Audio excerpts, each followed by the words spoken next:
La maison de la baie de Somme, ouverte en 1984, Gilles Becquet l'a arpenté des centaines de fois puisqu'il en est l'un des cofondateurs. Discret visiteur parmi d'autres ce jour-là, il fait partie des plus grands taxidermistes français.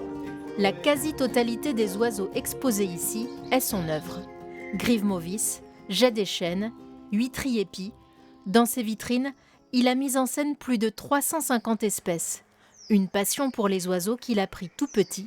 À 4 ans, il s'entraînait déjà sur sa première mouette. Mon père faisait ça à titre de hobby, le soir.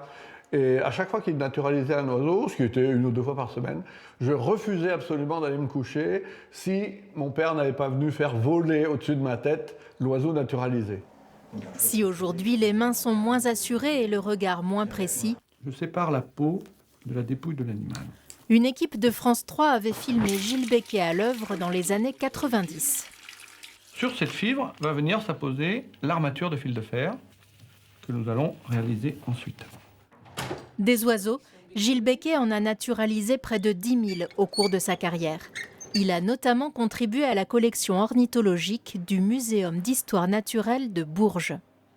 On a 5000 oiseaux naturalisés. Gilles Becquet, c'est une petite partie, mais c'est la plus belle. Il fait des oiseaux extrêmement proches de la réalité. On pourrait les mettre dans la nature, les poser sur un petit socle, et on penserait que ce sont véritablement des oiseaux vivants.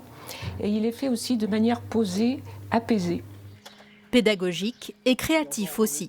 Il y a quelques années, le taxidermiste s'est amusé à reconstituer un Archéoptérix, un dinosaure à plumes du Jurassique.